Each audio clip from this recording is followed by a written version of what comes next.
السلام علیکم ورحمۃ اللہ وبرکاتہ۔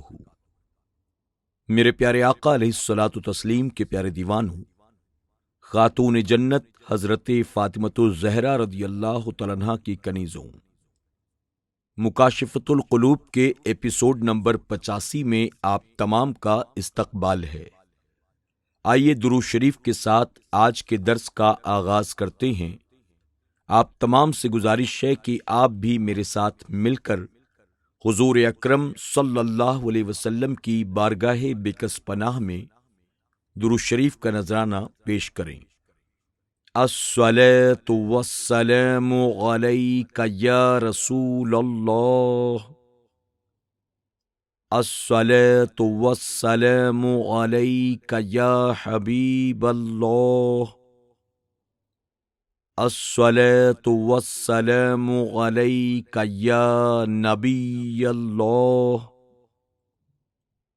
وعلی آلک واصحابک یا نور اللہ، صلی اللہ تعالی علیہ وسلم۔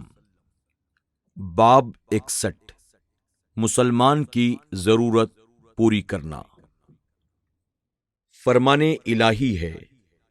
مفہوم: نیکی اور پرہیزگاری میں ایک دوسرے کی مدد کرو۔ حضور اکرم صلی اللہ علیہ وسلم نے فرمایا کہ جو شخص کسی بھائی کی امداد اور فائدے کے لیے قدم اٹھاتا ہے، اسے خدا کی راہ میں جہاد کرنے والوں جیسا ثواب ملتا ہے۔ فرمان نبوی صلی اللہ علیہ وسلم ہے کہ اللہ تعالیٰ نے ایسی مخلوق کو پیدا فرمایا ہے جن کا کام لوگوں کی ضرورتوں کو پورا کرنا ہے، اور اللہ تعالیٰ نے اپنی ذات کی قسم یاد کی ہے کہ انہیں عذاب نہیں کرے گا۔ جب قیامت کا دن ہوگا، ان کے لیے نور کے ممبر رکھے جائیں گے۔ وہ اللہ تعالیٰ سے گفتگو کر رہے ہوں گے، حالانکہ لوگ ابھی حساب میں ہوں گے۔ فرمان نبوی صلی اللہ علیہ وسلم ہے، جو کسی مسلمان کی حاجت روائی کے لیے کوشش کرتا ہے، چاہے اس کی حاجت پوری ہو یا نہ ہو، اللہ تعالی کوشش کرنے والے کے اگلے پچھلے سب گناہوں کو بخش دیتا ہے، اور اس کے لیے 2 چھٹکارے لکھ دیے جاتے ہیں: جہنم سے رہائی اور منافقت سے چھٹکارا۔ فرمان نبوی صلی اللہ علیہ وسلم ہے کہ جو شخص کسی مسلمان بھائی کی حاجت روائی کرتا ہے، میں اس کے میزان کے قریب کھڑا رہوں گا۔ اگر اس کی نیکیاں زیادہ ہوئیں تو صحیح، ورنہ میں اس کی شفاعت کروں گا۔ یہ روایت ابو نعیم نے نقل کی ہے۔ حضرت انس رضی اللہ تعالیٰ عنہ سے مروی ہے، حضور اکرم صلی اللہ علیہ وسلم نے فرمایا، جو شخص کسی مسلمان بھائی کی حاجت روائی کے لیے چلتا ہے، اللہ تعالی ہر قدم کے بدلے اس کے اعمال نامے میں 70 نیکیاں لکھ دیتا ہے اور 70 گناہ معاف فرما دیتا ہے۔ پس اگر وہ حاجت اس کے ہاتھوں سے پوری ہو جائیں تو وہ گناہوں سے ایسے پاک ہو جاتا ہے جیسے ماں کے پیٹ سے آیا تھا، اور اگر وہ اسی درمیان مر جائے تو بلا حساب جنت میں جائے گا۔ حضرت ابن عباس رضی اللہ تعالیٰ عنہ سے روایت ہے کہ حضور اکرم صلی اللہ علیہ وسلم نے فرمایا، جو شخص اپنے مسلمان بھائی کی حاجت روائی کے لیے اس کے ساتھ جاتا ہے اور اس کی حاجت پوری کر دیتا ہے، تو اللہ تعالی اس کے اور جہنم کے بیچ 7 خندقیں بنا دیتا ہے، اور 2 خندقوں کا درمیانی فاصلہ زمین و آسمان کے درمیانی فاصلے کے برابر ہوتا ہے۔ حضرت ابن عمر رضی اللہ تعالیٰ عنہ سے مروی ہے، حضور اکرم صلی اللہ علیہ وسلم نے فرمایا کہ اللہ تعالیٰ کے کچھ ایسے انعامات ہیں جو ان لوگوں کے لیے مخصوص ہیں جو لوگوں کی حاجت روائی کرتے رہتے ہیں، اور جب وہ یہ طریقہ چھوڑ دیتے ہیں تو اللہ تعالی وہ انعامات